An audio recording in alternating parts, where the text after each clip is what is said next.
What does it mean for any of us to enter into another person's story, into their joy and their pain? I know for myself it's hard enough just for me and my own family.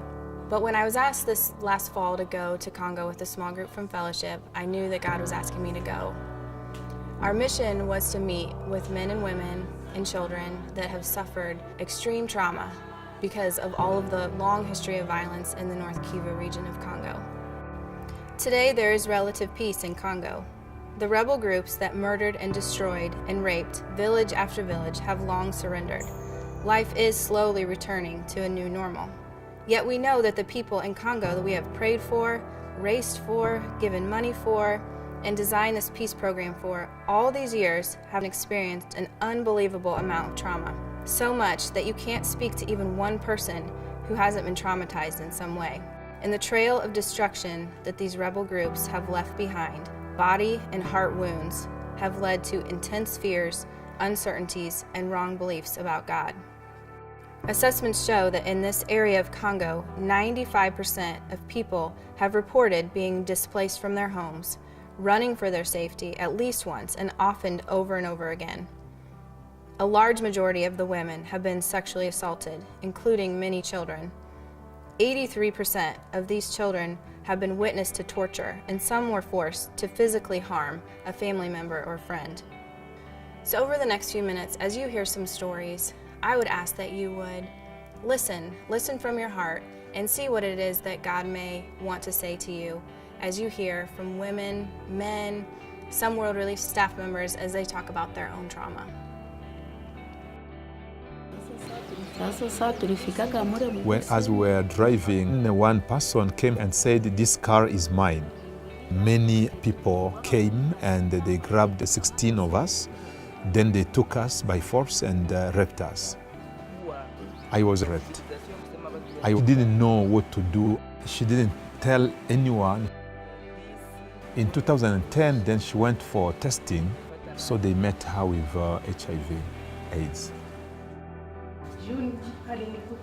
The soldier got in the home as I was a widow, and he assaulted me. Because of the suffering that I had in my heart, I didn't have anyone to counsel me. Then I went to the hospital just after 4 days. And the doctor said, "We have checked your blood, it's okay, but we don't know, maybe you can be pregnant already." I went back there and he found that I was pregnant. Since 2006, Fellowship has been deeply invested in Eastern Congo. We together have prayed fervently. We have raised funds to build for peace. We have sent teams to this beautiful and troubled land, and we've learned so much. We have been a part of something that has been truly amazing and innovative and sincerely miraculous. Peace. It was a good thing for us to know that we have our brothers and sisters from the U.S. Church, especially from FMC, because we knew they were praying for us.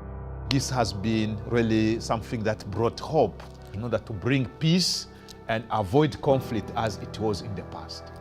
Over 2,000 peace builders have been raised up, and the concept is spreading in places like Pakistan, South Sudan, and Syria. Despite all that God has accomplished through us, there's one thing that is remaining, and that is to deal with these silent, invisible wounds of war, people's trauma. They've seen and experienced so much, and they suffer in silence because there's so much shame around what they've experienced, and so they can't tell anyone about it.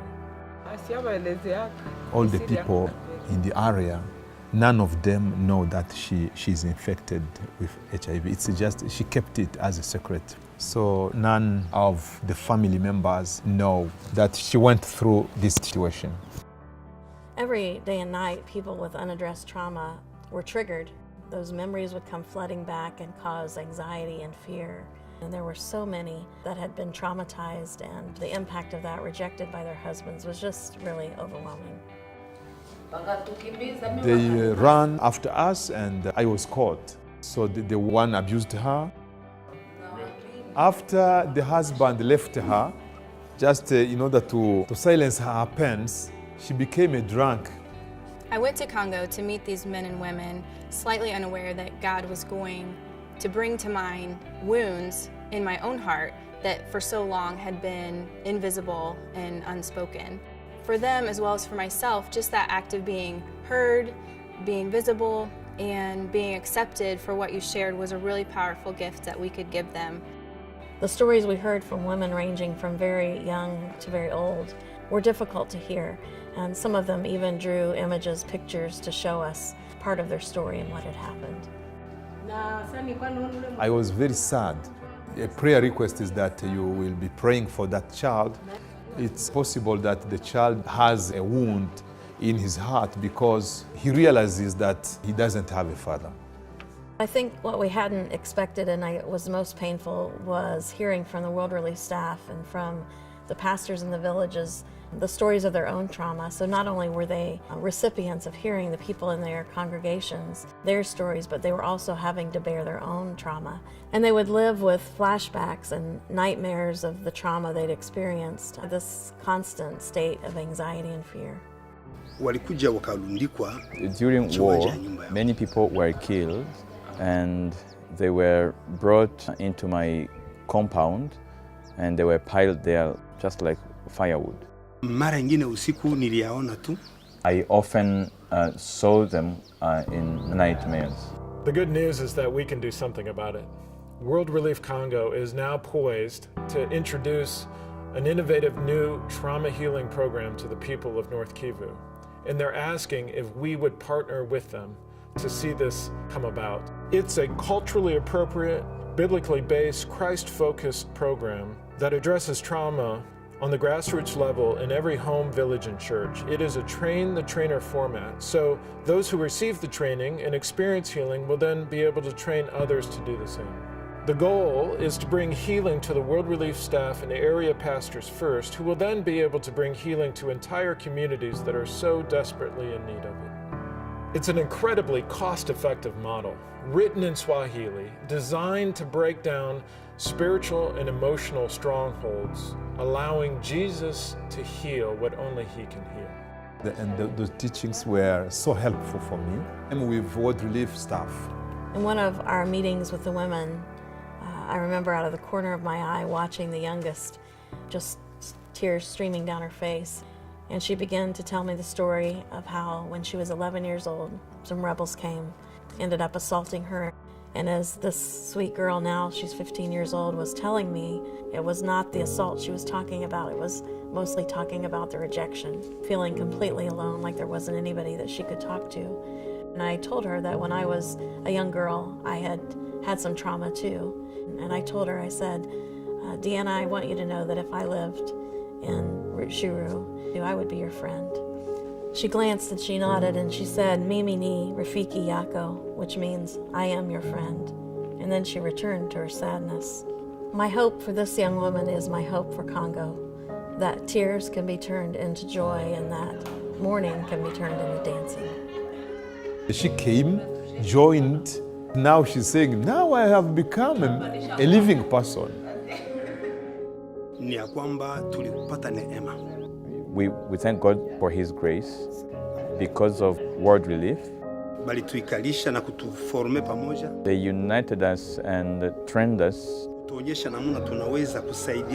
showing us how we could help each other in terms of trauma healing. It's a visionary, practical, and powerful program, and yet as World Relief puts forth its vision, unproven programs are rarely funded, especially from a world that doesn't believe in miraculous results. But the good news is, we do believe. It's about what God is doing in Eastern Congo and having the faith to join Him in it. World Relief Congo wants to pilot this program in 2018, and they need prayers and funding to make it happen. The cost to train one person is $268, and the goal is to train hundreds of people over this next year, beginning with World Relief staff, village pastors, and community leaders.